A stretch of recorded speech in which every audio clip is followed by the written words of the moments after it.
Bismillahirrahmanirrahim. Assalamualaikum warahmatullahi wabarakatuh.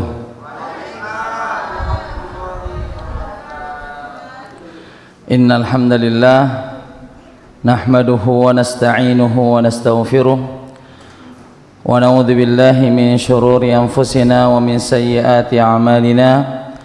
May yahdihillahu fala mudilla lahu wa may yudlil fala hadiya lahu.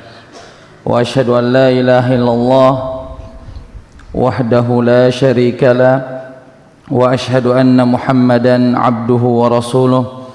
Allahumma salli wa sallim wa barik ala nabiyyina Muhammadin wa ala alihi wa ashabihi wa man tabi'ahum bi ihsanin ila yaumiddin, amma ba'd.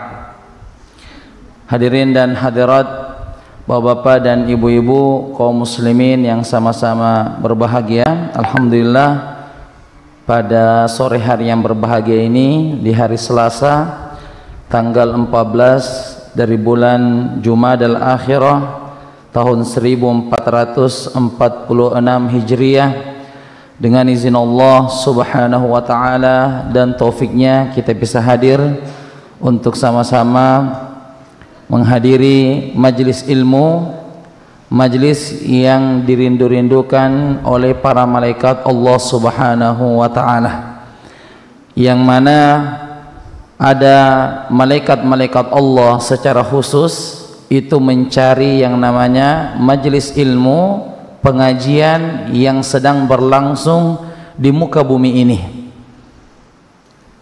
Jika malaikat itu telah melihat dan telah menemukan majelis ilmu, maka mereka mengatakan halummu halummu, dekatlah kalian wahai para malaikat, datanglah kalian di tempat ini. Jadi ini keutamaan dan urgensi bagi orang yang hadir dalam majelis ilmu, karena dia akan duduk bersama dengan para malaikat Allah Subhanahu wa taala. Dan dalam hadis yang sahih bahwasanya Rasulullah sallallahu alaihi wasallam bersabda, "Idza marartum biriyadil jannati farta'u." Jika engkau melihat taman surga yang ada di dunia, maka singgahlah sejenak. Qalu ya Rasulullah, wa ma riyadil jannah? Sahabat bertanya, wahai Rasulullah, apa yang dimaksudkan dengan taman surga? Kata Nabi, hilakuz zikri, yaitu pengajian. Maka pengajian ini adalah taman dari taman-taman surga yang ada di muka bumi ini.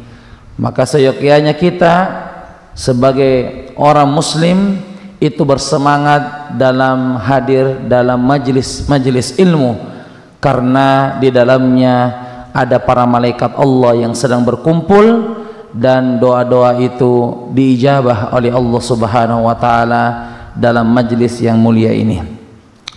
Bapak Ibu sekalian, jamaah rahimakumullah taala, pada kesempatan ini insyaallah taala kita akan membahas tentang pembahasan yang penting untuk kita dengar sebagai bahan ilmu bagi kita, dan mengamalkan sebuah perkataan dari Imamul Bukhari rahimahullah ta'ala, babu al-ilmu qabla al-qawli wal-amal, bab berilmu sebelum berucap dan beramal.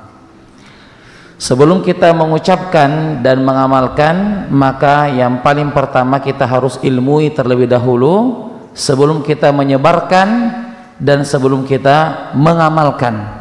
Ya.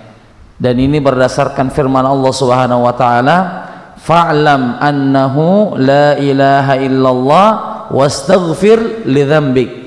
Ketahuilah, pahamilah, annahu sesungguhnya, la ilaha illallah, tiada Tuhan yang berhak disembah selain Allah Subhanahu wa taala, wastaghfir li dzambik, dan mohon ampunlah atas dosa-dosa kalian. Jadi sebelum kita beristighfar dan memohon ampun kepada Allah, kita diperintahkan untuk mengetahui dulu. Apa yang diketahui? Ketahuilah tiada Tuhan yang berhak disembah selain Allah. Kemudian beramallah. Apa amalannya? Beristighfar. Kita tidak disuruh untuk beristighfar dulu baru mengetahui, tapi Allah mengatakan ketahuilah barulah beristighfar. Berarti amalan itu di belakang dan ilmu yang mendahului sebuah amalan. Pada kesempatan yang mulia ini insyaallah kita akan membahas berkaitan tentang manasik umrah. Ya, manasik umrah.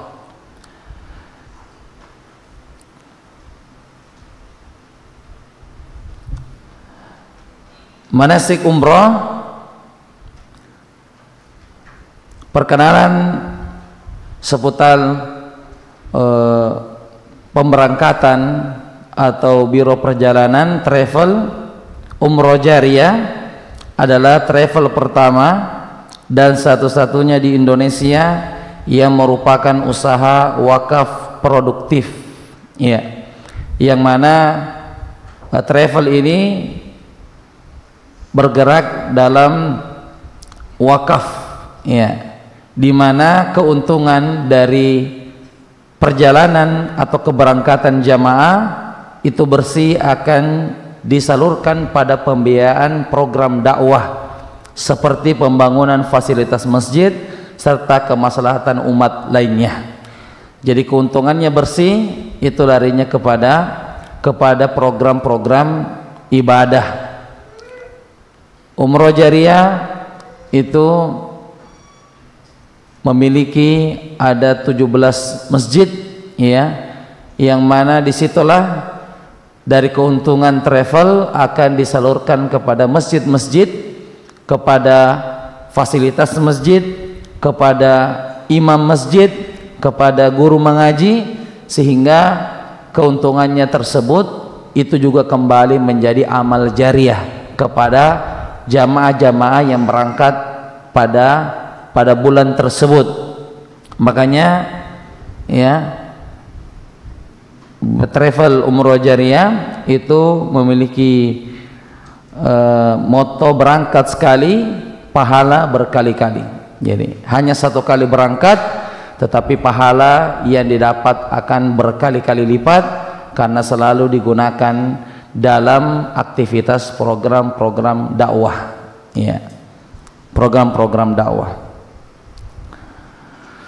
Nah, kita akan masuk pada pembahasan fikih umrah, ya, pengertian hukum dan keutamaan umrah. Umrah, jamaah sekalian, secara bahasa artinya az-ziyarah, al-qasdu, yaitu kunjungan atau tujuan. Jadi siapa yang berangkat umrah maka dia sedang berkunjung, berziarah, ya. Adapun secara istilah adalah mengunjungi Baitullah dalam keadaan berihram dan melaksanakan manasik tata cara yang sudah ditentukan. Jadi mengunjungi Baitullah, Ka'bah dalam keadaan berihram, ya, dan melaksanakan manasik tata cara yang sudah ditentukan, ya. Ini tujuannya ketika datang berangkat umroh, yaitu berziarah, memakai kain ihram dan mengikuti tata caranya. Insya Allah kita akan menyebutkan bagaimana tata cara umroh. Umroh disebut dengan haji kecil karena hampir seluruh rukun haji dilaksanakan kecuali wukuf di Arafah. Jadi perbedaan antara haji dan umroh adalah terletak pada wukuf, ya, terletak pada wukuf. Jadi kalau di umroh dan haji ada namanya niat ihram, ada juga namanya tawaf, ada namanya sa'i, ada namanya tahallul.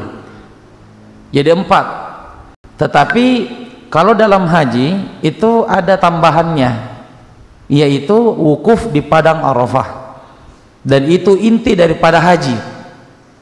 Kata Rasulullah SAW, al-hajju Arafah, inti haji itu adalah wukuf di padang Arafah, ya. Jadi ketika ada jamaah yang berangkat haji, pastikan dia wukuf di padang Arafah, ya. Jangan sampai tidak wukuf atau di perbatasan wukuf atau di pinggir-pinggir Arafah, ya. Atau wukuf di bus, ya. Jadi kalau ada keluarga atau pergi haji, pastikan wukuf di padang Arafah, jangan sampai wukufnya di tempat lain, ya. Barakallahu fiik. Jadi itu disebut dengan umrah atau haji kecil, ya, haji kecil. Baik, kemudian hukum umrah. Di sini ada dua pendapat dari kalangan ulama kita. Menurut Imam Ahmad dan Maliki berpendapat bahwasanya umrah itu hukumnya sunnah muakkadah, sunnah yang ditekankan, ya, sunnah yang sangat ditekankan. Adapun menurut Imam Syafi'i dan Imam Ahmad itu wajib minimal sekali dalam seumur hidup, ya. Jadi menurut Imam Syafi'i dan Imam Ahmad itu berpendapat wajib sekali, minimal sekali dalam seumur hidup, sebagaimana ibadah haji, ya, sebagaimana ibadah haji. Dan ini berdasarkan firman Allah dalam surah Al-Baqarah ayat 196, di mana Allah Subhanahu wa taala berfirman, wa atimmul hajja wal umrata lillah, dan sempurnakanlah ibadah haji dan umrah karena Allah. Dari mana kita mengatakan bahwasanya ibadah umrah juga hukumnya wajib? Karena di sini umrah itu digandengkan dengan ibadah haji, ya, ibadah haji, yang mana ibadah haji ini hukumnya wajib. Berarti yang digandengkan dengannya itu juga sama hukumnya, adalah sesuatu yang wajib. Dan sempurnakanlah ibadah haji dan umrah. Di sini ada kata-kata dan itu artinya sama, rata. Telah datang Muhammad dan Ahmad. Siapa yang duluan datang? Sama-sama Muhammad dan Ahmad. Berbeda kalau misalnya telah datang Muhammad kemudian Ahmad, berarti Muhammad dulu baru Ahmad yang di belakang.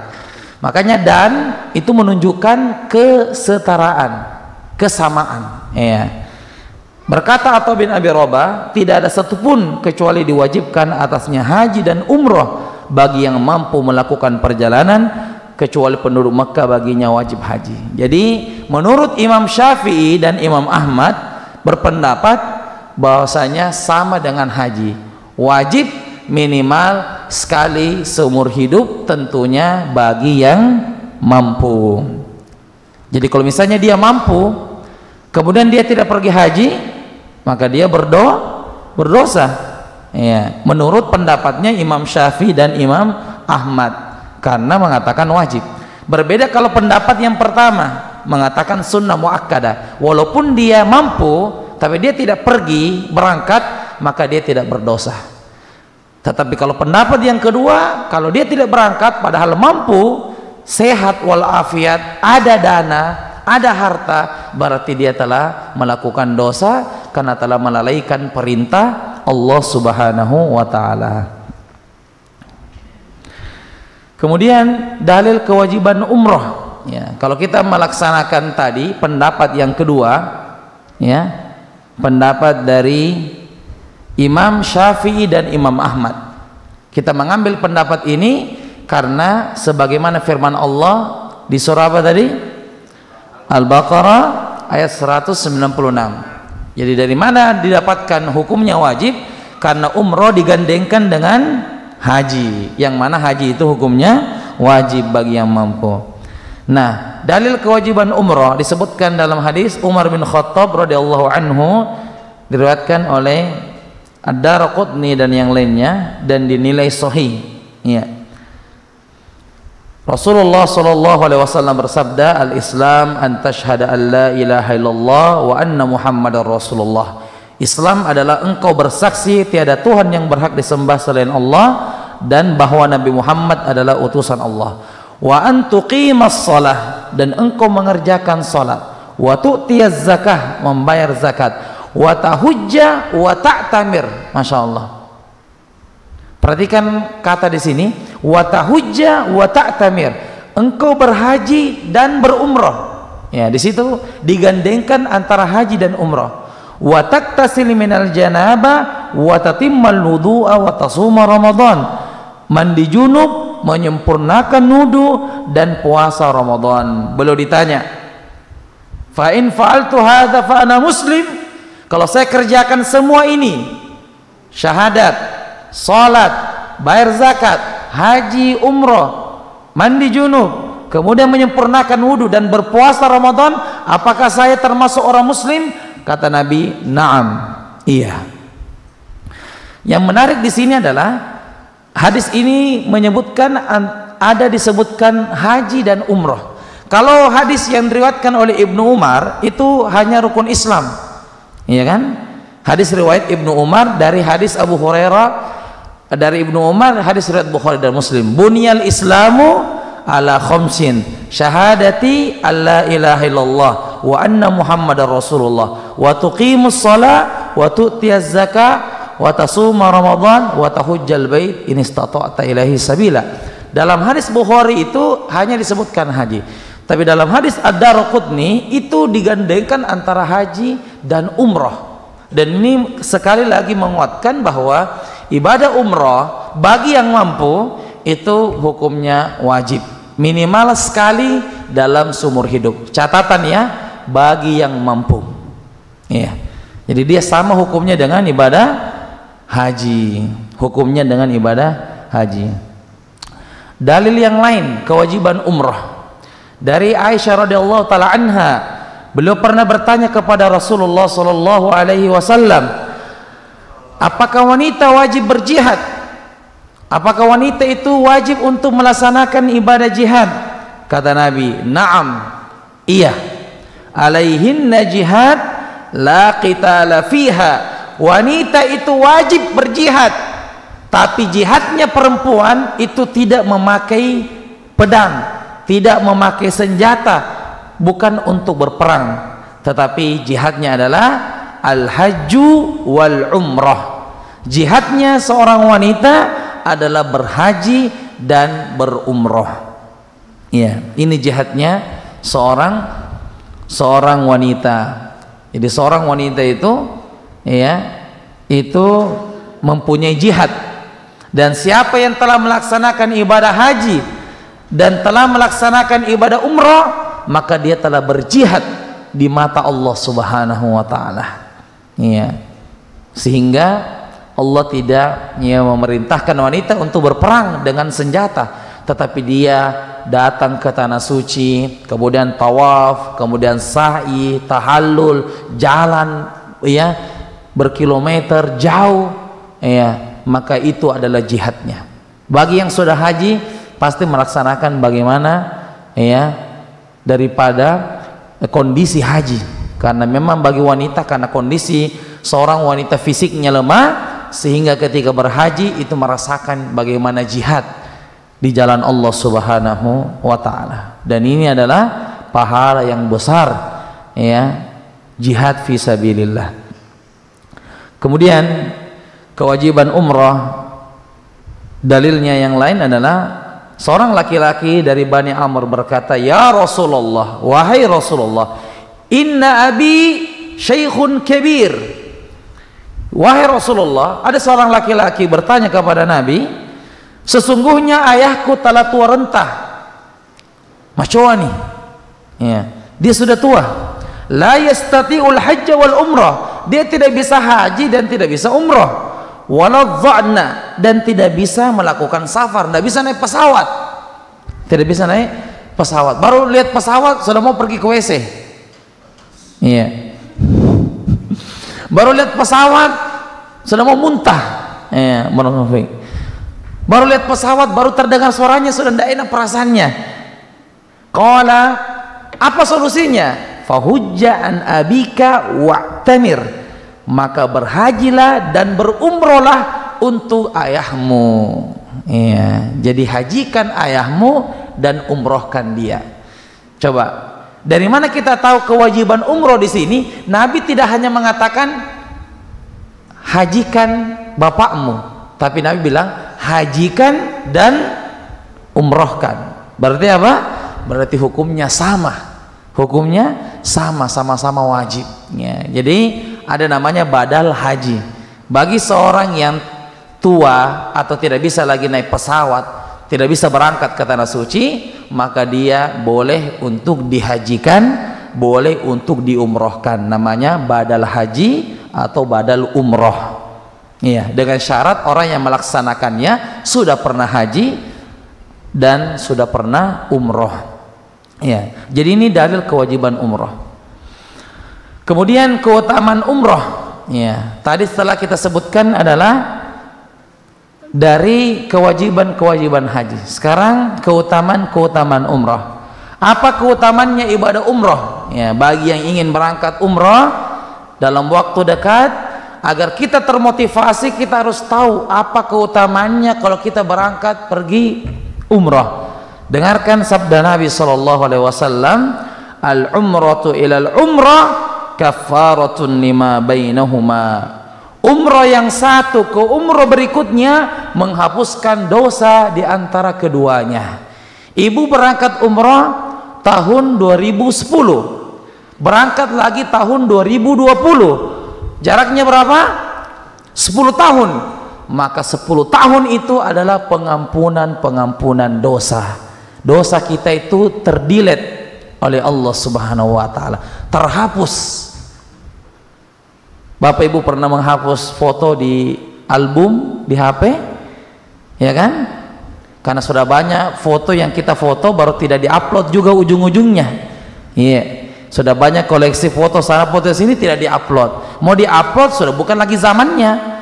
Sudah bukan waktunya, karena sudah viral pekan lalu baru kita mau upload, nanti dikira ketinggalan zaman. Jadi kita hapus foto-foto jadul, foto-foto yang lama, terhapus seketika. Maka dosa juga begitu, ketika umroh ke umroh berikutnya menghapuskan dosa. Ibu umroh terakhir tahun 2023, berangkat tahun 2024, 1 tahun itu 360 hari 12 bulan. Allah akan mengampuni dosa-dosa kita semuanya. Allah akan ampuni. Wal hajjul mabrur, haji mabrur laisa lahu jazaun illal jannah. Haji mabrur tidak ada balasan yang setimpal kecuali dibalas dengan surga Allah Subhanahu wa taala. Masya Allah. Yang sudah pernah haji, cita-cita yang paling tinggi ketika berangkat haji adalah bagaimana bisa mendapatkan predikat haji mabrur. Bukan hanya Pak Haji atau Bu Haji. Banyak Pak Haji, Bu Haja mungkin belum dikatakan haji mabrur. Tapi kata Nabi, siapa yang haji mabrur tidak ada balasannya kecuali surga. Maksudnya apa? Seakan-akan Nabi mengatakan orang yang haji mabrur tidak cukup diampuni dosa-dosanya, tidak cukup dengan itu, tidak cukup dengan dikasih pahala, diampuni dosa tidak cukup, dia harus masuk ke dalam surga, baru pantas, baru cukup. Iya, luar biasa ini. Tidak cukup dia hanya diampuni dosa-dosa, dia harus masuk surga sebagai reward, sebagai hadiah bagi dia atas kesabarannya selama pelaksanaan ibadah haji. Iya. Tabi'u bainal haji wal umrah, ikutkanlah umrah kepada haji, fa innahuma yanfiyanil faqr, karena keduanya menghilangkan kemiskinan, waz-dzunub, dan menghilangkan dosa, kama yanfil kir khabathal hadid, sebagaimana pembakaran menghilangkan karat pada besi. Jadi orang yang berangkat umroh itu tidak hanya mendapatkan keutamaan dari segi akhirat, tapi dia mendapatkan keutamaan dari segi dunia. Coba perhatikan hadisnya, yang mana di situ keuntungan dari segi akhirat. Ya, hadis yang dibawa yang kedua, kalau orang berumroh, ikutkanlah umroh kepada haji, karena keduanya menghilangkan kemiskinan dan dosa-dosa. Dari keuntungan akhirat, mana di situ? menghapuskan dosa-dosa. Bukan hanya keuntungan akhirat, tapi keuntungan dunia. Mana keuntungan dunianya? Menghilangkan kemiskinan. Umroh itu bisa menghilangkan kemiskinan, dan terbukti tidak ada jamaah yang berangkat kemudian tiba-tiba pulang bangkrut usahanya. Tidak ada. Kalau ada tolong datangkan ke sini. Tidak ada. Yang ada adalah ucapan alhamdulillah Ustaz, toko semakin ramai setelah umrah. Alhamdulillah Ustaz, rezeki tidak tahu, tak disangka-sangka. Inilah yang kata Allah, ya, wa yarzuquhu min haitsu la yahtasib. Allah memberikan rezeki dari arah yang tidak disangka-sangka, depan, belakang, kanan, kiri, atas, bawah, rezeki itu. Dari mana itu? Semua dari Allah Subhanahu wa taala. Jangan ragu berangkat umrah dengan godaan-godaan setan. Siapa nanti yang jaga usaha kamu? Siapa yang jaga tokomu? Kalau kamu pergi pasti turun. Ini adalah waswas syaitan, talbis iblis. Karena memang setan tidak ridho kalau kita berangkat umrah. Karena kalau kita berangkat umrah tidak ada temannya. Pergi ke bestiku, aduh gimana ini? Nah, saya dulu temani dia sebelum tidur. Saya dulu goda dia waktu dia main HP sebelum tidur, jam 2 malam saya suruh buka ini, buka itu. Pergi besti saya, jadi saya tidak ridho. Kamu jangan pergi. Jadi tidak ridho itu setan kalau pergi bestinya. Ya, jadi seperti itu, ya. Bahwasanya ini bisa menghilangkan kemiskinan. Jangan ragu. Ada dana, bismillah. Ya, berangkat umroh menghilangkan kefakiran. Bukan lagi kemiskinan, fakir. Dan kita tahu fakir itu lebih dibawa daripada miskin, ya, menghilangkan kefakiran. Ya, jadi ini dari segi akhirat berupa pengampunan dosa, ada dari segi dunia yaitu menghilangkan kemiskinan. Insya Allah yang sudah berangkat umrah, ya pernah umrah akan merasakan bagaimana keberkahan daripada umrah itu. Saya tanya Bapak Ibu sekalian, kita misalnya punya toko, ya kan? Kita punya toko, dan katakanlah misalnya toko, ya, penjual buah misalnya, ya, penjual buah kan banyak, bukan cuma kita. Siapa yang mendatangkan orang itu parkir di depan toko kita? Padahal tetangga-tetangga kita semuanya penjual buah. Kenapa itu motor persis mampir parkir di depan toko kita? Kira-kira siapa yang gerakan itu? Allah Subhanahu wa taala. Datang motor dari sebelah kiri, kemudian mampir, ini penjual buah semua ini mampirnya di ujung kanan. Yang motor dari kanan datang, kemudian mampirnya di penjual buah di sebelah kiri. Coba, kenapa parkir di situ? Nah, semuanya penjual buah. Siapa yang menggerakkan hati hambanya? Allah Subhanahu wa taala. Allah yang menggerakkan hati hambanya. Nanti saya di situ beli, saya nanti belinya di situ. Yang menggerakkan hatinya adalah Allah Subhanahu wa taala. Jadi jangan pernah ragu masalah ini. Tetapi syaratnya itu harus yakin. Iya.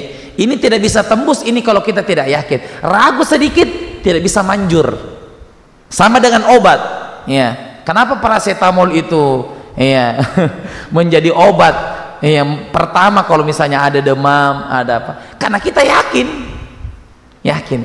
Ya, kenapa kada ada obat ini kita tidak berpengaruh? Karena mungkin kita tidak yakin dengan obat itu. Jadi ada pengaruh iman. Iman itu adalah keyakinan. Jadi ketika kita berangkat, masa kita sudah datang ke tanah suci, kita telah, ya, memenuhi panggilan Allah Subhanahu wa taala, kemudian Allah telantarkan hambanya setelah pulang?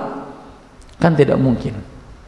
Allah pasti memberikan fasilitas kepada hambanya bagi orang-orang yang tulus hatinya untuk menghadap kepada Allah Subhanahu wa taala. Kemudian keutamaan umrah yang lainnya, qul inna rabbi yabsutur rizqa liman yasha min ibadihi wa yaqdiru lah.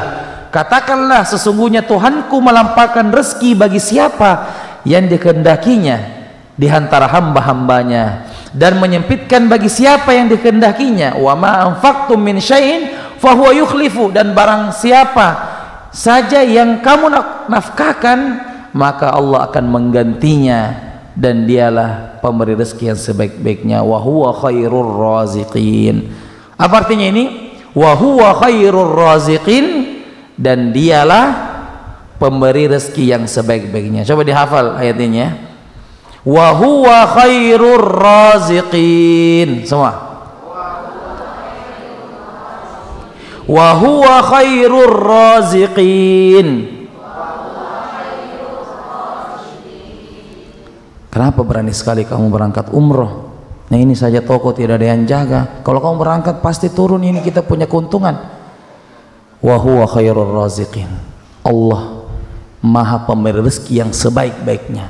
Jawab pakai itu. Ya, mau berangkat umroh dekat-dekat ini, ada setan yang menggoda kita untuk tidak berangkat, mau ambil koper tak? Jangan berangkat. Ih, apa ini? Orang koper sudah ada. Kita bilang wa huwa khairur raziqin. Jangan khawatir, Allah sang pemberi rezeki sebaik-baiknya. Allah lebih tahu kondisi hambanya. Masa Allah telantarkan hambanya yang sudah datang? Bukankah orang yang umroh itu, jamaah umroh adalah duyufur rahman? Apa itu duyufur rahman? Tamu-tamu Allah subhanahu wa ta'ala. Yang namanya tamu, bagaimana kalau tamu? Disambut ya, dimuliakan, diagungkan, difasilitasi. Iya, jadi seperti itu. Jadi kalau ada yang sudah niat kita mau berangkat, kemudian ada saja godaan-godaan tetangga atau keluarga, kita mengatakan wa huwa khairur raziqin, dan dialah Maha pemberi rezeki yang sebaik-baiknya. Ini bahan status untuk sebentar malam insyaallah. Baik. Nanti kita akan kasih banyak-banyak status, disiap-siapkan saya screenshotnya, cari-cari memang di internet ya. Wa huwa khairur raziqin itu di ayat berapa tadi itu? Baik, syarat rukun dan wajib umroh. Apa syarat rukun dan wajib umroh? Syarat itu adalah sesuatu yang dihadirkan sebelum pelaksanaan. Syarat masuk polisi, tingginya harus sekian, berat badannya harus sekian, berarti harus dipenuhi sebelum mendaftar polisi. Jadi syarat itu harus ada sebelum melaksanakan. Syarat sholat ya, muslim, balik, berakal ya, jadi harus dipenuhi syaratnya sebelum melaksanakan sholat. Itu syarat. Kalau rukun, sesuatu yang harus ada dalam ibadah. Contoh rukun puasa adalah imsak, yaitu menahan lapar dan dahaga. Itu rukun. Kapan orang puasa baru tidak ya, tetap makan tetap minum, berarti dia bukan puasa. Jadi rukun adalah sesuatu yang mesti ada dalam ibadah. Adapun wajib itu kalau ditinggalkan itu ada fasilitas yang lain untuk menutupi yang wajib. Contoh dalam sholat, lupa tasyahud awal, dan tasyahud awal adalah wajib sholat, maka ada fasilitas yang lain untuk menutupinya, namanya sujud sahwi. Begitu juga kalau umroh, ada nanti wajib-wajib umroh yang kalau kita tidak kerjakan maka dibayar denda, namanya dam ya, dibayar dam. Jadi itu disebut dengan syarat. Ingat, syarat sesuatu harus terpenuhi sebelum melaksanakan. Rukun harus ada dalam ibadah. Wajib jika tidak dilaksanakan maka ada alternatif yang lain untuk menutupinya. Syarat umroh harus muslim, balik, berakal dan mampu. Ini harus dipenuhi sebelum berangkat umroh. Pastikan seorang muslim, pastikan dia seorang balik, pastikan berakal, pastikan mampu ya. Seorang muslim berarti dia tidak boleh umroh bagi orang kafir. Balik, kalau misalnya dia sudah balik berangkat umroh, jika dia belum balik maka dia tetap mendapatkan pahala umroh ya, dia tetap mendapatkan pahala umroh, sama dengan haji. Bagaimana hukum haji orang yang belum balik? Jawabannya, hajinya ya, dia dapat pahala haji. Namun kemudian hari jika dia sudah dewasa dan mampu untuk dia melaksanakan ibadah haji, maka dia tetap harus berangkat haji Ya, jadi ketika anak bayi atau anak kecil yang berangkat haji, maka dia tetap dapat pahala haji, tapi tidak menggugurkan kewajiban. Kenapa tidak menggugurkan kewajiban? Karena memang belum masuk syarat. Nah, ketika dia dewasa dan dia mampu, ada dananya, sehat walafiat, kemudian ditanya, berangkat haji juga? Nah, saya tidak berangkat karena waktu kecil saya sudah berangkat. Oh tidak, dia tetap berangkat kalau dia mampu, karena dia tidak menggugurkan haji waktu kecilnya. Kemudian berakal, ya berakal orang yang berangkat haji, maka yang gila, majnun itu tidak berangkat umroh dan haji. Dan istitoah, mampu di sini ada dua artinya, mampu dari segi finansial, ada dana yang berangkat, ada biaya, dan juga mampu dari segi fisik, dari kesehatan. Jadi mampu dari segi biaya dan dari segi fisik, ya dua-duanya. Kapan salah satunya tidak ada, maka tidak masuk syarat. Contoh misalnya dia sehat walafiat tapi tidak ada biaya, maka dia tidak berangkat. Rukun umroh, apa rukun umroh? Tadi rukun itu apa? Sesuatu yang mesti ada dalam pelaksanaan ibadah. Rukun umroh itu ada 3. Umroh itu ada 3 rukunnya. Mesti dalam keadaan ihram. Yang kedua, mesti tawaf.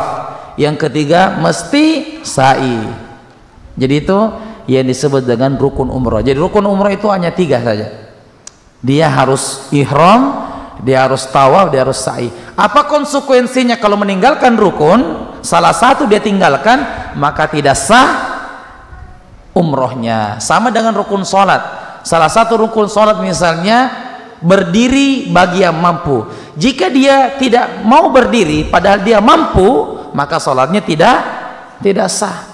Contoh misalnya rukun sholat membaca surah Al-Fatihah. Jika dia tidak membaca surah Al-Fatihah, maka sholatnya tidak sah. Itu disebut dengan rukun. Tidak ada penggantinya, tidak ada fasilitas untuk mengganti.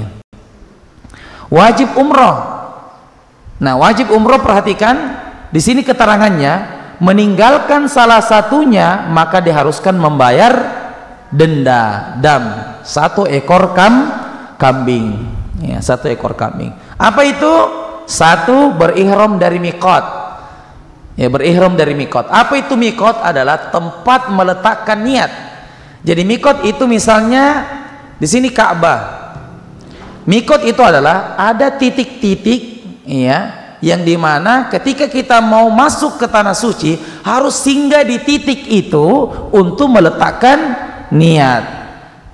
Jadi misalnya ada orang berniat berihram bukan di miqat, tapi misalnya dia berniatnya setelah lewat dari miqat, setelah lewat dari tempat meletakkan niat, maka dia harus bayar denda. Misalnya kalau di Madinah ada namanya Bir Ali atau Zulhulaifah. Ketika di Bir Ali, semua temannya turun dari bus, mandi, kemudian berniat, labbaik Allahumma umratan. Dia tidur, tidak kasih bangun. Pas sudah bangun, di mana ini?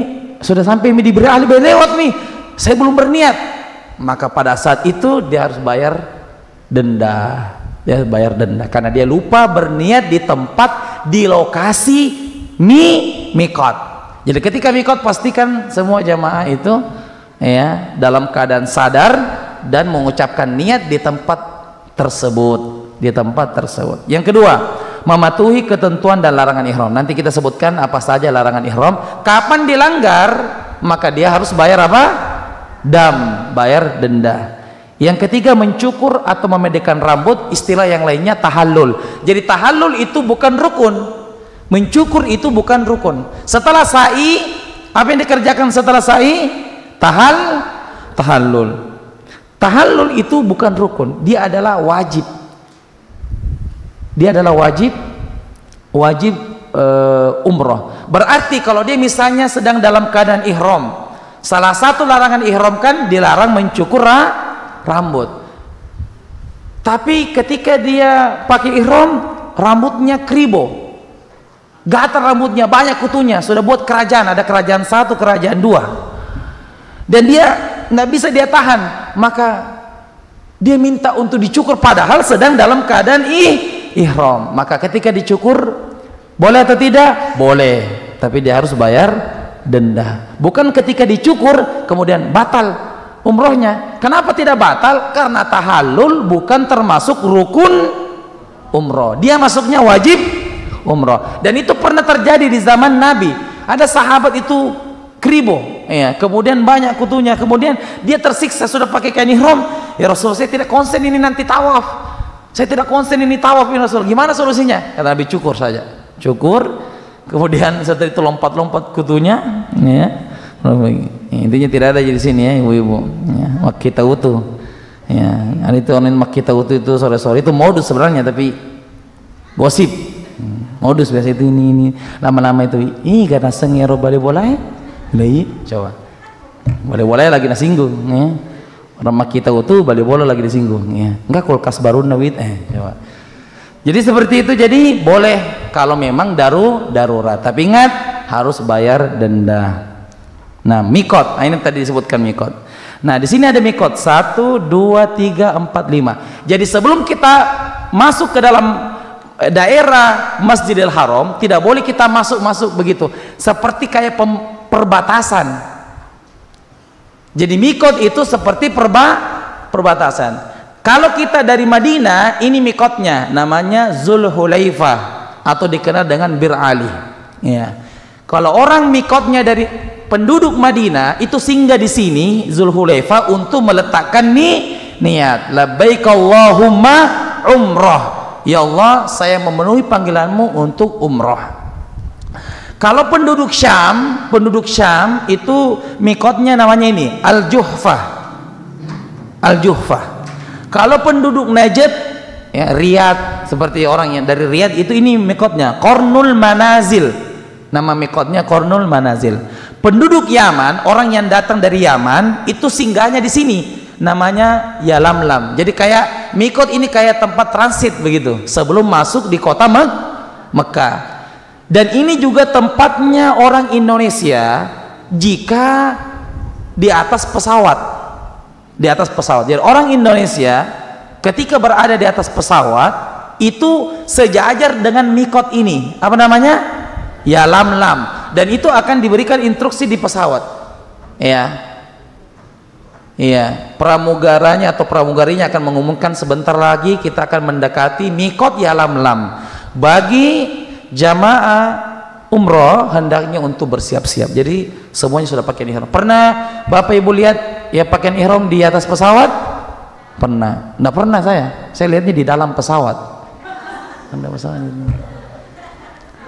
Ya, ketika dia duduk seperti itu, pas sudah pesawat misalnya ini Yalamlam, misalnya Yalamlam. Ketika pesawatnya di sini, ya langsung labbaik Allahumma umrah. Jangan pesawatnya disuruh berhenti, berhenti dulu mas berhenti mas, apa mas penjual bakso, ini pilot, nggak berhenti, masa berhenti di sini? Jadi ketika melalui ini langsung labbaik Allahumma umrah, ya gitu. Ya bilang, Ustaz kalau di sini Yalamlam berhenti nggak sejenak? Tidak, emangnya kita tukang bakso berhenti mas? Ya tidak ya, jadi disiap-siapkan. Kemudian setelah itu ada penduduk Irak, orang yang datang dari negeri Irak namanya Zatu Irqin. Penduduk mikotnya adalah Zatul Irqin.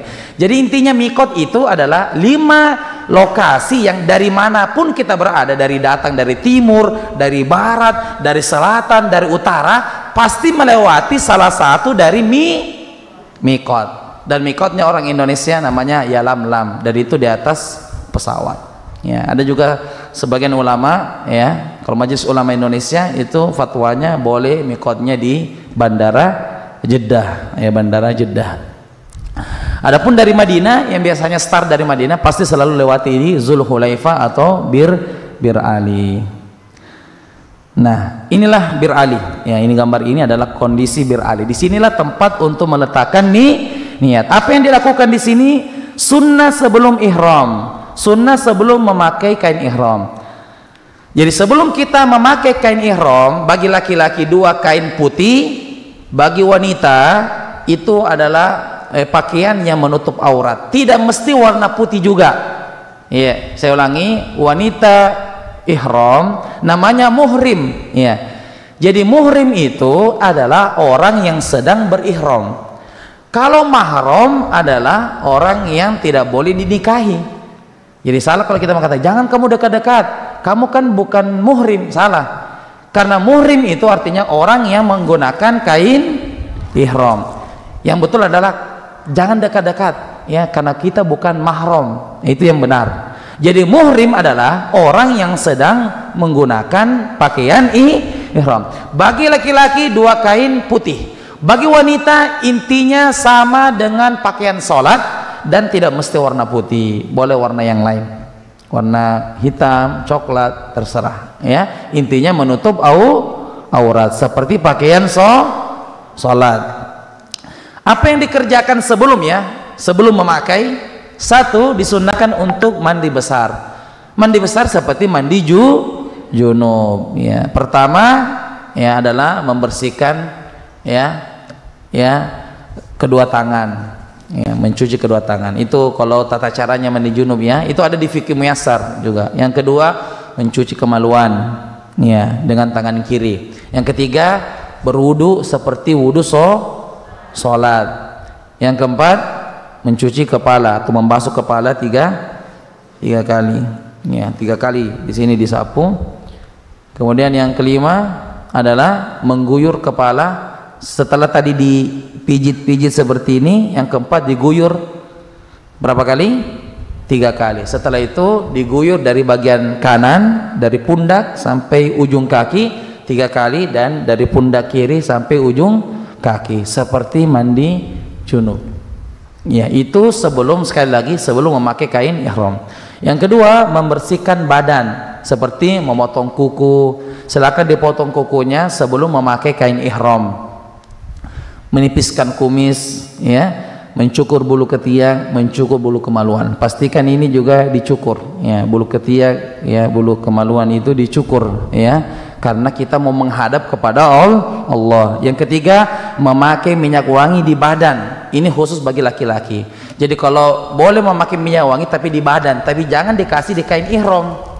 Dikasih di sini kain ihram parfum, jangan. Jadi kain ihram dan pakaian ihram itu mesti bersih dari bau. Maksudnya tidak ada harum, tidak ada.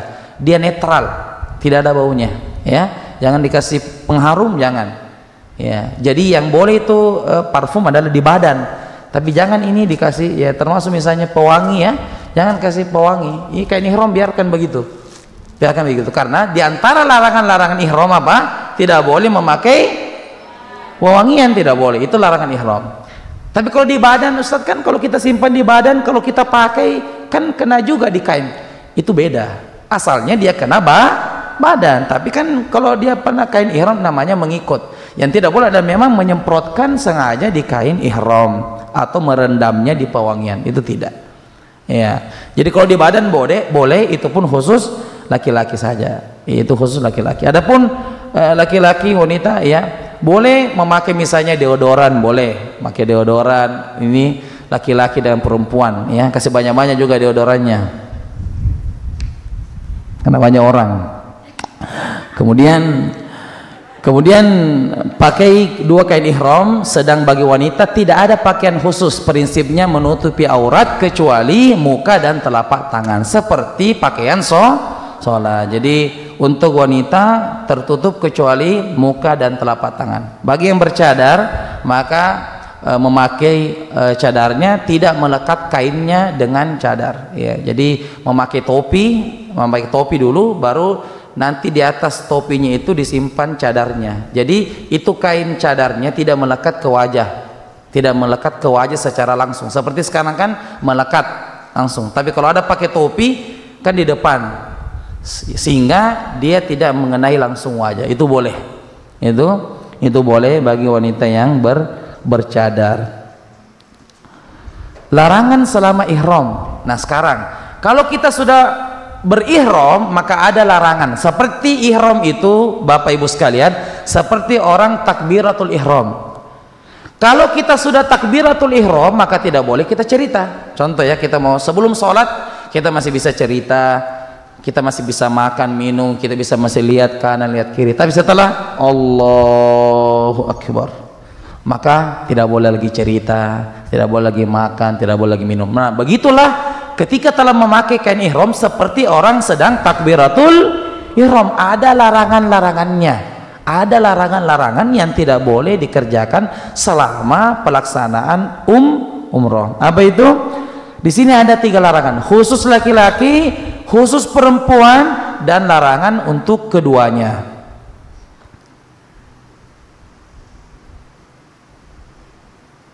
Ini untuk laki-laki. Pertama, larangannya kalau sudah memakai kain ihram tidak boleh memakai pakaian yang berjahit. Pakaian yang membentuk lekuk tubuh tidak boleh. Pakai jas, pakai kemeja, ya pakai ke kursi, enggak kemeja, kemudian pakai kaos, ya baju itu tidak. Ya. Yang kedua, memakai kaos kaki tidak boleh. Ya.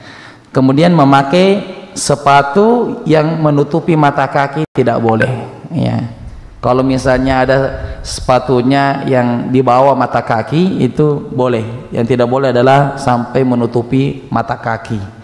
Menutup kepala seperti topi tidak boleh, songkok tidak boleh. Makanya orang yang pakai kain ihram, kalau kita lihat orang yang tawaf itu tidak ada pakai songkok, karena memang termasuk larangan ihram. Baik, kalau melanggar salah satunya ini batal umrohnya?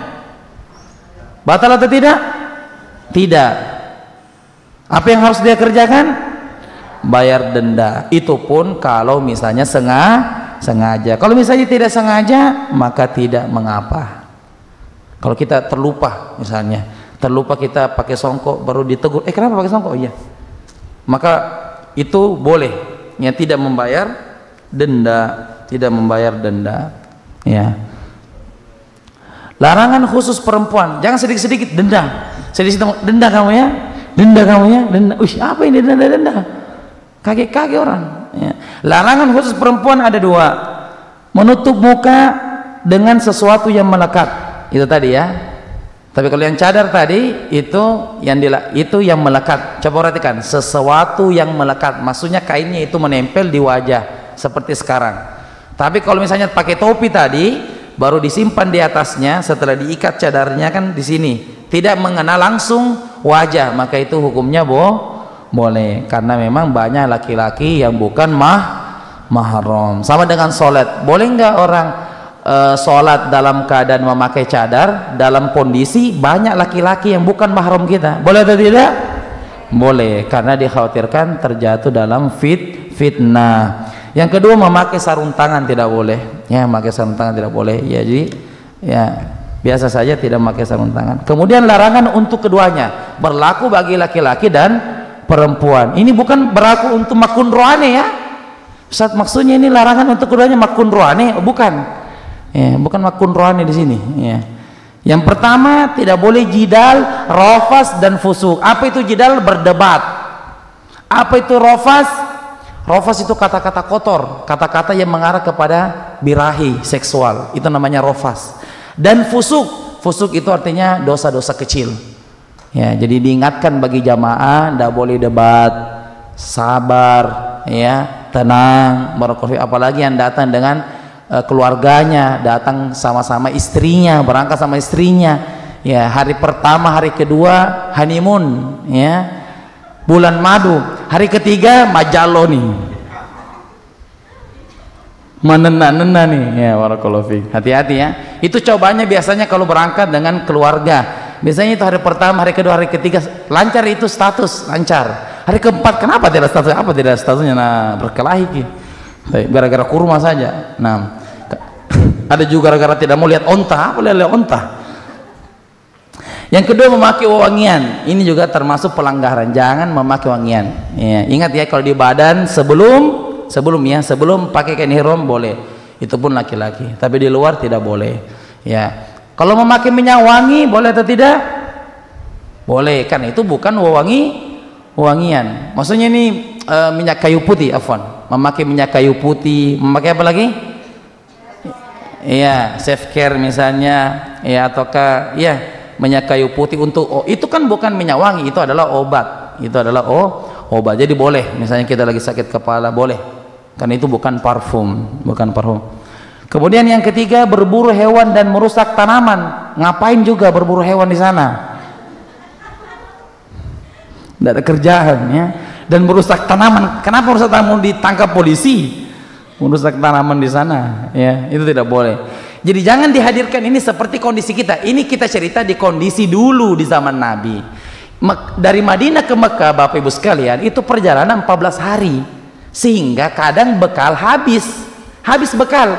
Di mana kita mau makan, makanya berburu untuk bisa makan. Tapi kalau sedang ihram tidak boleh berburu, tidak boleh berburu. Nah, jangan kita lihat kondisi kita dulu di zaman dulu. Kemudian memotong atau mencabut rambut tidak boleh. Tapi kalau misalnya digaru ini rambut Ustaz, kemudian ada satu helai dua helai, bayar dam nggak? Tidak, karena tidak sengaja. Yang melanggar itu, yang bayar denda itu kalau memang ada unsur kesengajaan. Dia live streaming sambil dipotong, itu sengaja. Tapi kalau dia garu kemudian tidak. Menggunting kuku ya, itu tidak. Kalau tidak sengaja maka tidak bayar denda. Misalnya dia lagi di bus, kemudian dia lihat unta banyak, kemudian dia, wah tercabut, Pak Ustadz gimana ini Pak?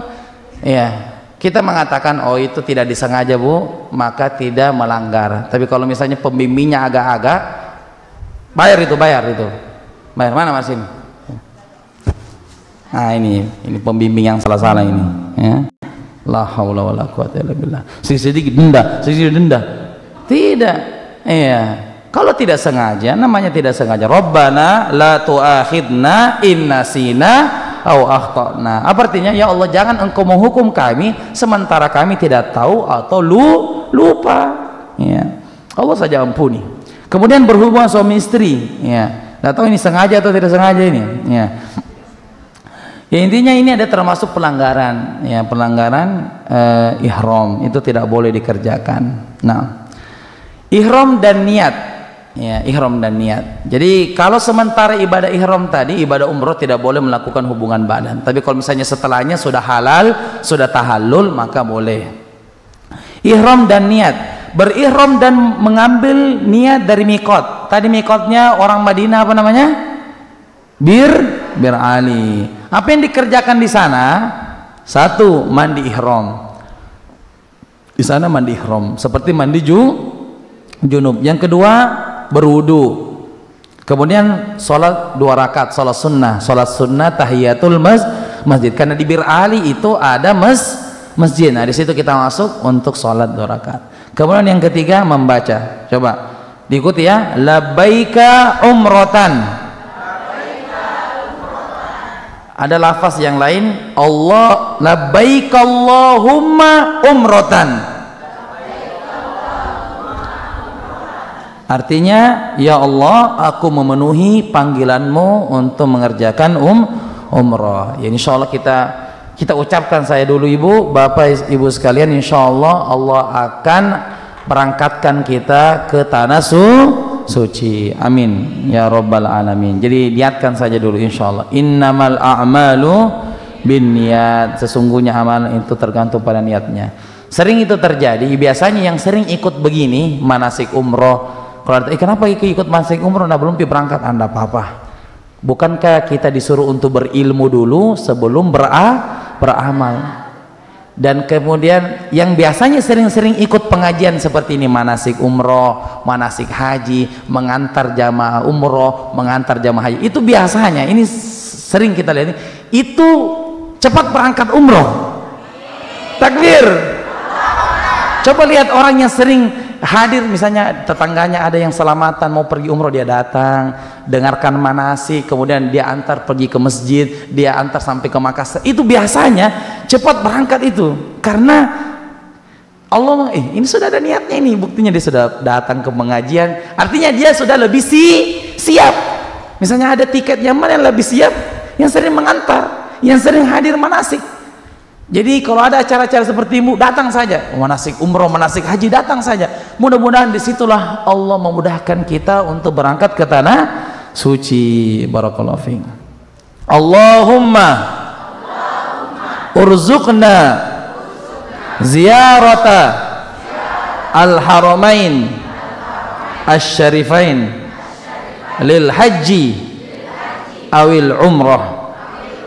Ya Allah, berangkatkanlah kami ke tanah sucimu untuk melaksanakan ibadah haji atau umrah. Masya Allah. Jadi itu doa-doa yang kita bisa lantunkan dalam sholat kita. Kemudian ini kondisi beralih ya, ini kondisi beralih dengan jamaah ya. Ini namanya Masjid Quba ya, masjid pertama kali yang dibangun dalam peradaban Islam ya. Ini kondisi jamaah di bus ya. Masya Allah, jangan menangis dulu ya, sebentar ya, diikuti ya. Ini setelah kita mengatakan labbaik Allah, coba labbaik Allahumma umratan.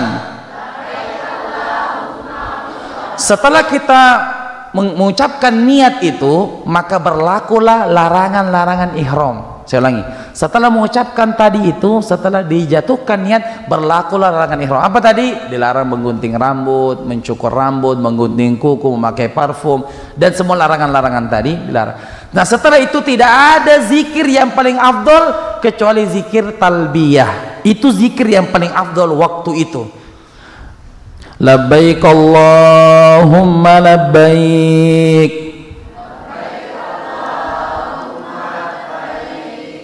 labbaik la syarika laka labbaik, innal hamda wan ni'mata laka wal mulk la syarika lak. Ya, tolong dipejamkan matanya sambil membayangkan Ka'bah. Ya, tolong dipejamkan matanya sambil membayangkan Ka'bah. Kita tawassul ya, kita tawassul. Mudah-mudahan Allah berangkatkan kita di waktu yang terbaik. Labbaik Allahumma labbaik, labbaik la syarika laka labbaik,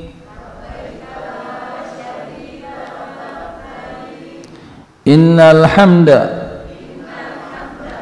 wan ni'mata laka wal mulk la syarika lak. Masya Allah. Jadi ini adalah zikir yang afdal ketika kita sudah berniat ihram, berniat untuk berangkat umrah.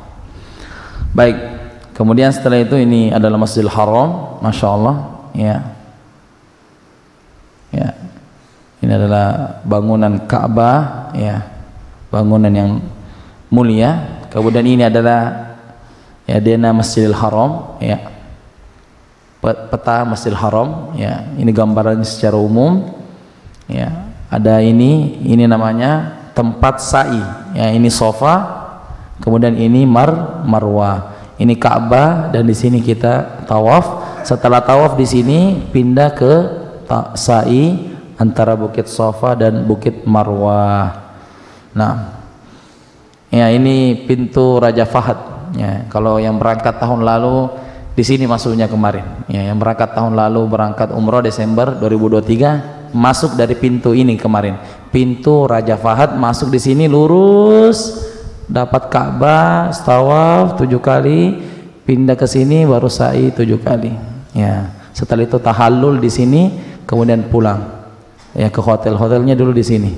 Ya, di sini hotelnya dulu untuk tahun lalu. Baik, jadi seperti itu untuk denah Masjidil Haram. Kemudian mengenai Ka'bah itu mempunyai 4 rukun. Di sini yang di sini namanya Hajar Aswad. Ya, di sini namanya Hajar Aswad.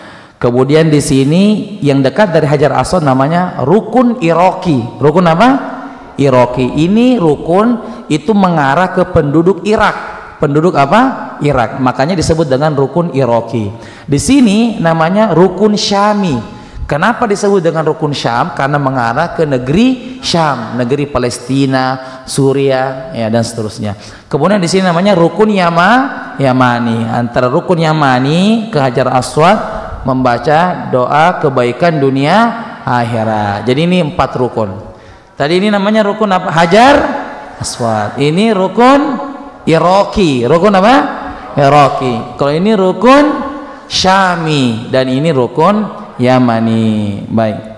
Kemudian di sini ada keterangan kiswa diganti sekali setahun ketika wukuf di padang Arafah. Kemudian ini namanya Maqam Ibrahim, yaitu pijakan kaki Nabi Ibrahim ketika membangun Ka'bah. Kemudian di sini ada sumur Zam-Zam. Dulu di sini Bapak Ibu ada stikernya dulu sini tertulis Ma'u Zam-Zam. Ini kan tegel sekarang. Tapi sekarang sudah tidak ada itu stiker Ma'u Zam-Zam karena banyak orang berdoa di situ, banyak orang yang salah-salah sehingga dihapus tulisannya stiker air Zam-Zam supaya menghilangkan kesyirikan. Jadi di sini sudah hilang, tapi jaraknya sekitar seperti ini, tidak jauh daripada selurus dari Hajar Aswad. Di situ sumur aslinya, air Zam-Zam. Baik, kemudian tawaf, ini tawaf ya. Jadi kita mulai dari sini Hajar Aswad ya. Di sini ada lampu hijau. Kalau selurus maki dengan lampu hijau, baru kita isyarat angkat tangan, Bismillah, Allahu Akbar ya. Jadi tidak perlu dicium tangannya Ibu, diangkat saja, Bismillah, Allahu Akbar. Hajar Aswad itu bisa 3. 1 mencium langsung, 2 memegang langsung, 3 mengangkat tangan atau memberi isyarat. 3 saja ya. Jadi 1 pertama kalau bisa cium-cium, itu yang pertama. Nggak bisa cium, sentuh saja. Misalnya Hajar Aswad banyak orang, kita sentuh begini, boleh. Atau yang ketiga, kalau jauh nggak bisa, angkat tangan saja. Nggak perlu juga angkat tangan baru kita cium ya.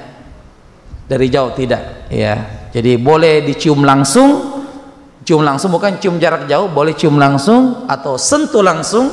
Nabi pernah menyentuh bahkan dengan tongkatnya ya. Bawa tongsista ya. Masih zaman ke sekarang tongsis Nabi kapan nih? Jarang ini pakai tangan sekarang saja. Ya, pakai tangan, saya tidak pakai tongsis misalnya ya. Kemudian kalau tidak bisa, angkat tangan saja. Baik.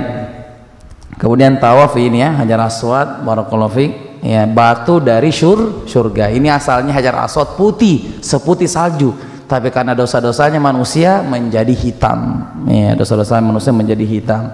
Kemudian ini namanya Maqam Ibrahim. Disinilah telapak kaki Nabi Ibrahim besar ya ketika membangun Ka'bah. Ya ini sudah umroh yang kedua ya, karena sudah botak. Ini sudah umroh yang kedua ya, sudah botak berarti sudah umroh kedua. Karena ya apa nih kalau dicukur kalau begitu ya tetap di ya pakai misalnya pencukur kumis itu yang tetap yang diambil ya. Nah, ini sholat di belakang Maqam Ibrahim. Jadi coba lihat Maqam Ibrahim itu di sini Ibu sekalian. Jadi tidak persis, tidak mesti di belakangnya pas, karena nanti orang akan diinjak-injak oleh orang yang sedang tahu. Jadi intinya itu lurus, satu lurus ke di sini, biar ke di sini sholat, jangan ke di sini. Ada juga orang itu karena sakit semangat pasti di belakangnya, baru satu yang sholat satu menjaga, bilang kita sholat, saya jaga dulu. Apa jaga? Kemudian datang orang Afrika, datang orang ini, semua kita nggak bisa. Jadi sholatnya itu intinya selurus dengan Maqam Ibrahim. Kemudian setelah tawaf itu kita minum air Zam-Zam sebelum berangkat untuk sa'i. Jadi supaya ada tenaga dulu disunahkan minum air Zam. Bahkan suruh diguyur kepala supaya segar. Jadi kalau sudah tawaf 7 kali, sebelum pindah ke ibadah sa'i, maka singgah dulu, transit dulu untuk minum air Zam-Zam, bahkan diguyur kepala supaya segar. Kemudian sunnah-sunnah tawaf, apa sunnah-sunnah tawaf? Mencium atau memberi isyarat ya, seperti tadi yang kita sampaikan. Yang kedua, khusus pria, bahu kanan terbuka, ittiba ya. Tapi ini namanya ittiba, ini bahu kanan terbuka, dan ini hanya saat ketika tawaf. Ketika sa'i sudah berubah. Bahkan pas sholat kembali lagi. Coba lihat, pas sholat kembali lagi. Jadi tidak boleh pundak terbuka sementara sholat. Jadi kondisi ittiba hanya pada kondisi apa? Tawaf saja, tidak ada kondisi lain. Ya. Setelah itu kan minum air Zam-Zam dan kondisinya sudah tertutup semua.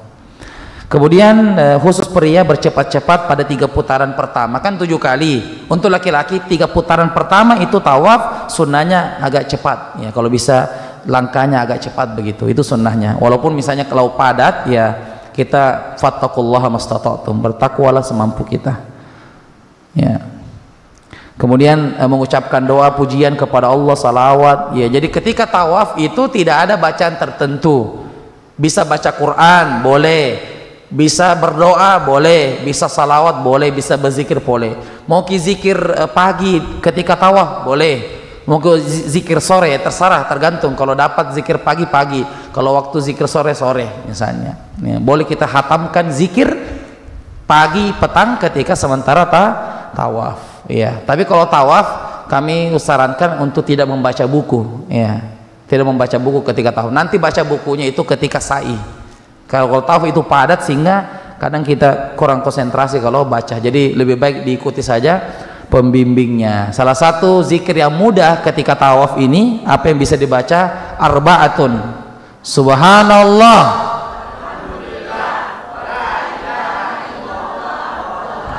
arba'atun,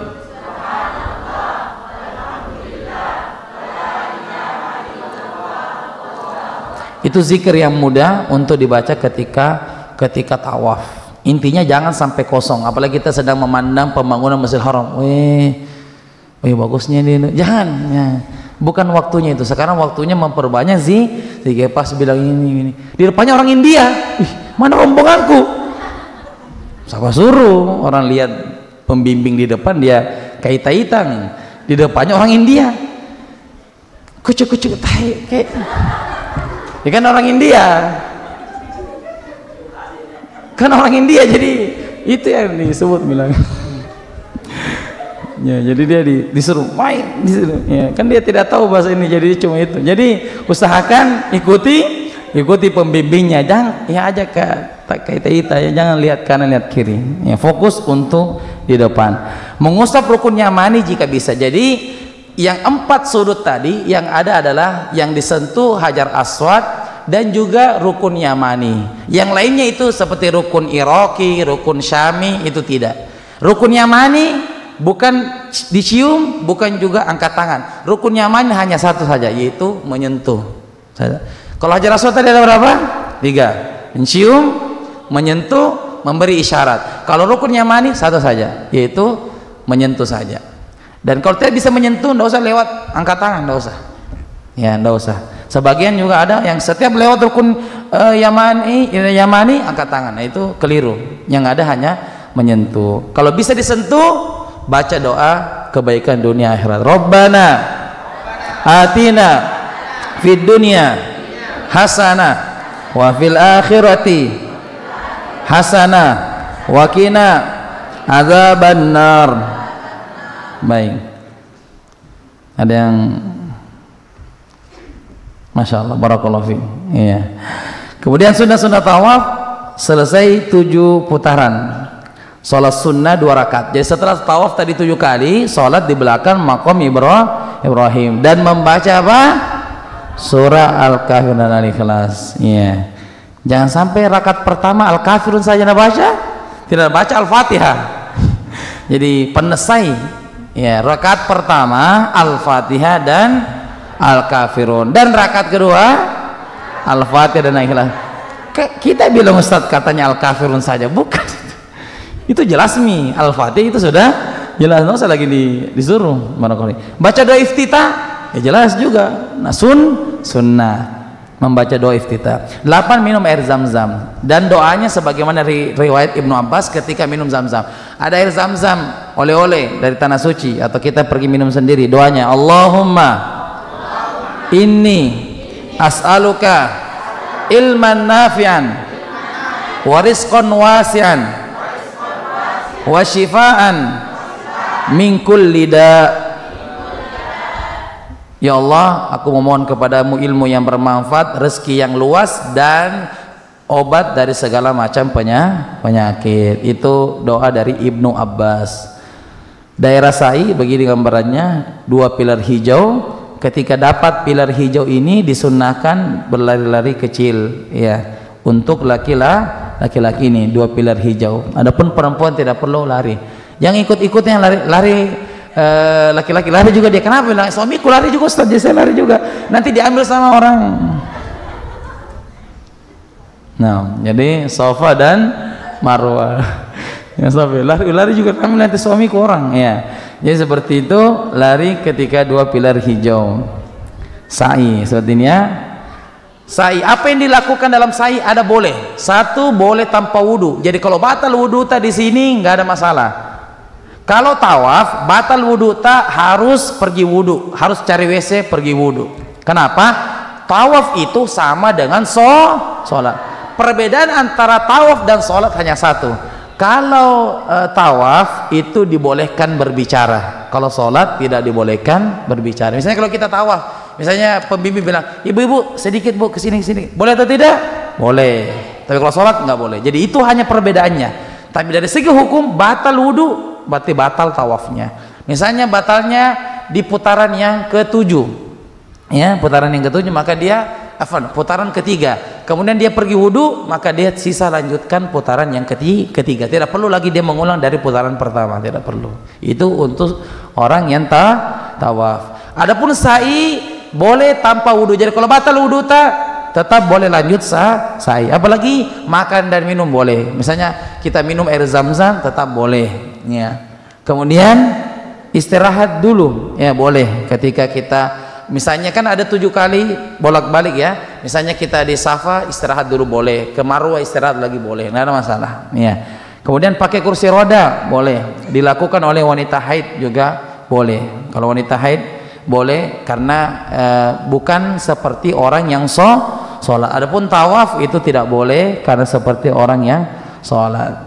Nah, ini posisinya ketika di Safa ya, ini ya, Bukit Safa namanya ini. Sekarang sudah dipagari, tidak bisa orang masuk ke dalam. Jadi di sini orang berdoa. Setiap kali singgah di Safa berdoa, singgah di Marwah berdoa. Sebagian jamaah nalewati saja Safa, nalewati saja Marwah, padahal dia bayar ibadah umroh jutaan, haji juga sudah bayar menunggu, tapi lewat-lewat saja. Di mana ki berdoa? Di Jabal Rahmah. La haula wala quwata illa billah. Karena di situ bertemunya antara Nabi Adam dan Siti Hawa. Ya.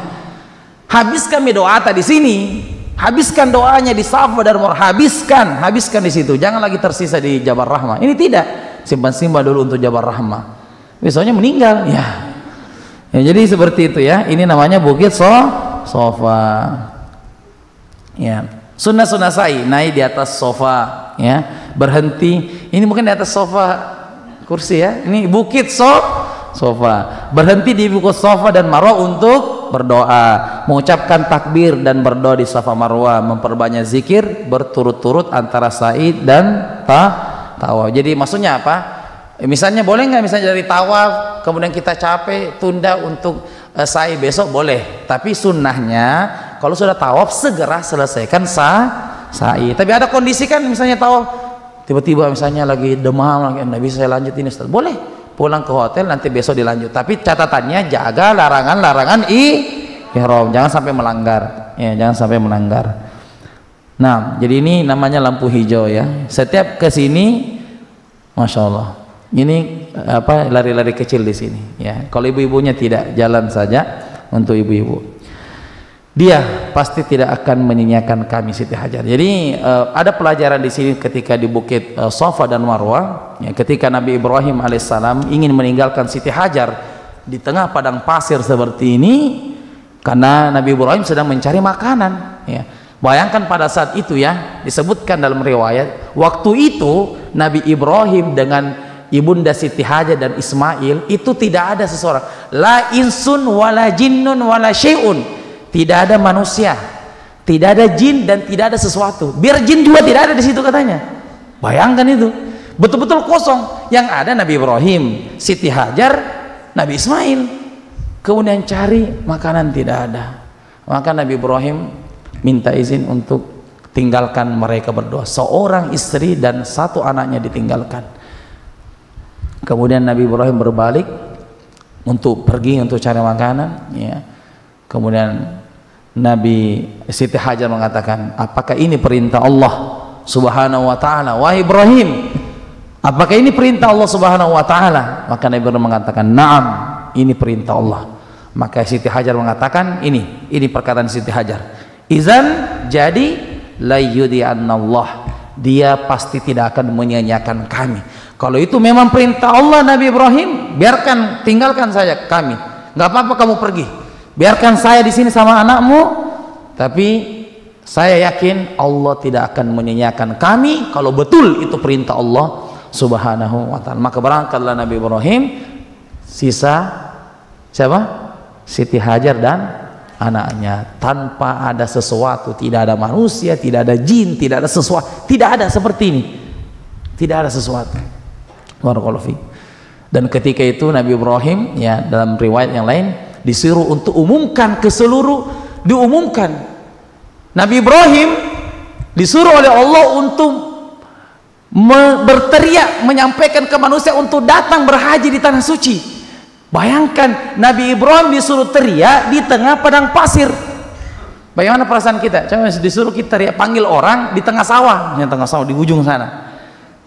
Nabi Ibrahim sempat bingung, gimana ini saya disuruh teriak, tidak ada orang. Kata Allah, wa adzin fin nasi ya'tuka rijalan. Nabi Ibrahim teriak saja, sampaikan, teriak di tengah padang pasir, ajak manusia untuk datang. Maka ketika itu Nabi Ibrahim berteriak, tidak ada orang, berteriak saja, ayo datang untuk haji, ayo datang untuk haji. Ya'tuka rijalan, maka datang orang berombongan dengan jalan kaki, dengan kendaraan, min kulli fajjin amik, dari seluruh negeri pelosok datang. Nabi Ibrahim suaranya tidak besar, tapi Allah yang menyampaikan suara Nabi Ibrahim ke seluruh telinga dunia. Sampai sekarang kota yang tidak pernah mati adalah Mekah Madinah, tidak pernah mati lampu. Lampunya 24 jam. Pernah lihat Masjidil Haram mati lampunya? Nggak pernah. Masjid Nabawi tidak pernah. Itu kota tidak pernah mati itu lampunya, 24 jam non-stop. Padahal dulu begini, coba lihat, begini dulu, tidak ada. Nabi Ibrahim disuruh teriak, teriak saja, kata teriak saja, jangan kamu bingung, teriak. Apa yang terjadi? Kamu hanya usaha. Apa pelajarannya di sini jamaah sekalian? Kamu hanya berusaha, berikhtiar. Allah yang akan menyampaikan suaramu ke telinga dunia. Jadi kalau tidak masuk di akal, tak, kerjakan saja. Kalau itu perintah Allah Subhanahu, kerjakan saja. Maka Allah akan datangkan keajaiban-keajaiban yang tidak kita sangka. Bukankah dalam hidup kita sering datang keajaiban? Iya kan? Siapa kira-kira yang mendatangkan itu? Allah SWT. Bukan karena kehebatan kita, kekuatan kita, banyak kita punya orang dalam, bukan ordal ini, bukan. Tapi ini karena keajaiban dari Allah. Ada malaikat-malaikatnya yang Allah utus. Barakallahu fiik. Tahallul, ya. Tapi ini bukan di ini fotonya ini di barbershop ini, ya. Ya, tahallul berarti berlepas. Namanya tahallul. Kalau sudah tahallul cukur, maka dia seperti salam kalau sholat. Assalamualaikum warahmatullahi. Assalamualaikum warahmatullahi. Boleh bicara? Boleh. Maka sudah tahallul, sudah tidak berlaku lagi larangan ihram. Jadi kalau kita mengatakan labbaik Allahumma umrah, seperti apa dalam sholat? Allahu Akbar. Kalau sudah cukur, seperti apa dalam sholat? Assalamualaikum warahmatullahi. Assalamualaikum warahmatullahi. Sudah halal. Makanya tahallul dari kata halal. Ditandai dengan mencukur atau memendekkan rambut kepala sebagian tanda telah bebas dari larangan ihram. Dan bagi laki-laki, ya, itu untuk laki-laki lebih utama dicukur habis, dan untuk perempuan 1 ruas jari. Jadi kalau untuk laki-laki afdolnya botak, dibotak semua. Dan itu ada makna tersendiri, bahwasanya ya Allah, ini rambut yang sering berdosa di Indonesia ini saya cukur semua di sini, supaya tidak ada lagi menjadi saksi rambut saya nanti menjadi saksi bahwasanya saya sering melakukan dosa. Jadi di situ ada makna bahwasanya kita cukur rambut kita gundul rambut kita, artinya kita mengorbankan segala hawa nafsu kita selama kita di Indonesia melakukan dosa. Adapun ibu-ibu jangan juga terlalu semangat, saya juga mau botak Ustaz. Jangan sama-sama 45 baru salah. Caranya adalah digabungkan itu rambutnya, digabungkan kemudian dipotong seruas jari seperti ini, ya, digabungkan dulu baru dipotong seruas jari seperti ini, ya. Yang potong itu adalah mahramnya kalau ada suaminya, ya, kalau ada kakaknya, kalau ada adiknya. Kalau tidak ada mahramnya ikut, maka sesama jenis, ya, laki-laki mencukur laki-laki, perempuan mencukur perempuan. Ini tidak, perempuannya Pak Ustadz cukur ke juga. Apa ini barakahnya Ustadz? Tidak ada barakah. Orang sudah mau mengerjakan sunnah kamu kasih salah-salah lagi. Barakahnya karena tidak halal, kecuali kalau sudah halal baru ya. Tapi kalau tidak halal ya barakallahu fiik. Jadi seperti itu. Jadi tahallul itu menandakan bahwasanya dia sudah selesai pelaksanaan ibadah umroh, kerelaan berlepas diri dari hiasan keduniaan demi cintanya ya. Di sini ada makna ya, mudah-mudahan bisa jamaah bisa naik ke sini ya. Ada itu jawabnya yang viral itu ya, Masya Allah. Ini untuk tadabbur ya, tadabbur alam, bahwasanya kerelaan berlepas diri dari kehiasan dunia demi cinta Allah Subhanahu wa taala. Jadi kita berlepas diri, kita meninggalkan dulu usaha kita sebentar, kita tinggalkan dulu mungkin keluarga kita yang kita sayangi untuk menghadap kepada Tuhan semesta alam, yaitu Allah Subhanahu wa taala. Singkatnya, proses umroh seperti ini, berniat dan berihram dan berniat. Ini pertama yang dikerja, ini paling singkat ini singkatnya. Kesimpulannya nih, niat dilakukan di miqat. Dari Madinah apa namanya tadi? Zulhulaifa atau Bir Ali. Setelah itu, setelah berniat sampai di Masjidil Haram, apa yang dikerja pertama? Tawaf. Tapi ini tidak langsung berniat langsung ke Masjidil Haram ya, mampir dulu ke hotel ya, simpan barang ya, jangan langsung misalnya Ustadz ada di Masjidil Haram, saya mau langsung pergi tawaf. Apa pergi tawaf? Ini barang-barang saya mau ambil. Pas pergi berangkat, wah sudah berdoa khusyuk, balik kanan, mana hotelku ini?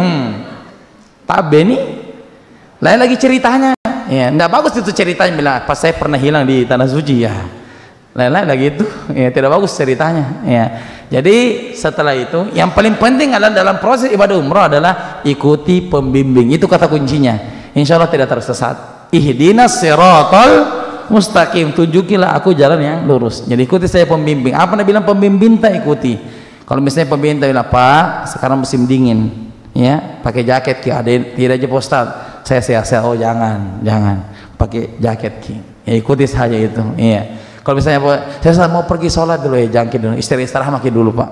Kadang kita itu kalau memang ada yang sedang kurang enak badan, biasa dikorbankan satu sholat untuk tidak ke Masjidil Haram, tapi satu sholat ini kita korbankan untuk datang terus menerus. Tapi karena dia terlalu mau sholat, akhirnya kondisinya tidak sehat. Jadi bukan hanya sekedar semangat, tapi harus ada kesehatan. Allahumma afini fi badani, Allahumma afini fi sam'i, Allahumma afini fi basari, la ilaha illa anta, Allahumma inni as'alukal afiyata fi dini wa dunyaya, dan seterusnya. Jadi itu adalah kesehatan perlu. Jadi kalau lihat pembimbing kita, jangan maki dulu sholat Pak, di sini maki dulu, itu penting karena itu berkaitan tentang kesehatan. Tawaf ya 7 kali, kemudian setelah itu tidak ada doa khusus. Yang paling singkat tadi apa doanya kalau tawaf? Arba'atun subhanallah wallahu akbar. Setelah itu sa'i 7 kali Safa Marwah. Setelah itu tahallul. Ini ihram rukun, tawaf rukun, sa'i rukun, tahallul wajib. Saya ulangi, ihram rukun, tawaf rukun, sa'i rukun, tahallul wajib. Jadi kalau tidak tahallul atau dia melanggar tadi seperti banyak kutunya, yang mudah-mudahan di sini tidak ada banyak kutunya, itu boleh dipotong dan tetapi dia harus bayar dam ya. Barakallahu fiik ya. Sampaikanlah kami ke Ka'bah melaksanakan umroh ya Allah. Masya Allah. Jadi mudah-mudahan disampaikan salamnya kepada jamaah yang ingin berangkat. Dan yang paling penting juga ada namanya ikhtiar. Selain niat, selain innamal a'malu binniyat, ada juga usaha. Mana usahanya? 20.000 per hari ya. Hitungannya 20.000 per hari, 5 tahun ibu istiqomah, 20.000 per hari, 5 tahun berangkat insya Allah. 5 tahun itu lama atau sebentar? Sebentar. 5 tahun itu sebentar. Ini saja pemilu ya, baru-baru kemarin kita mencoblos lagi. Jadi tidak lama itu. Konsisten dengan ini insya Allah ya, ini ada ya, disediakan di masar-masar, di kelompok masar itu ada. Bagi yang ingin mengambil silakan ya. untuk ikhtiar kita. Ya, siapa tahu sudah ada, tiba-tiba kita buka, ya, baru 1 pekan sudah 20 juta. Masya Allah, luar biasa. Pas 20 juta kan belum cukup, tiba-tiba apa? Dia datang misalnya ipar, ya, ipar ini pengusaha sukses di Kalimantan, apa itu? Celengan ini 20 juta untuk umrah. Oh, belum cukup, sini saya cukupkan. Masya Allah. Innamal a'malu binniyat, sesungguhnya seseorang sesuai dengan niatnya. Baik, saya kira demikian. Jazakumullah khair atas perhatiannya, mudah-mudahan bermanfaat. Ada pertanyaan sebelum kita akhiri para jamaah sekalian? Ya, jadi seperti itu untuk manasik umroh pada kesempatan ini, mudah-mudahan bermanfaat. Baik, kita cukupkan karena waktu, ya, kita sambil istirahat bisa melihat video pelaksanaan ibadah umroh tahun lalu. Baik.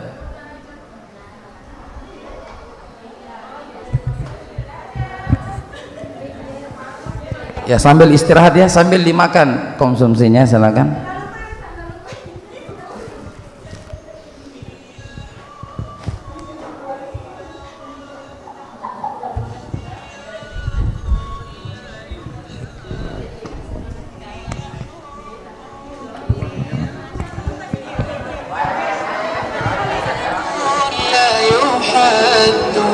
يا رسول الله قلبي لم يزال باسمك يشتاق يا رسول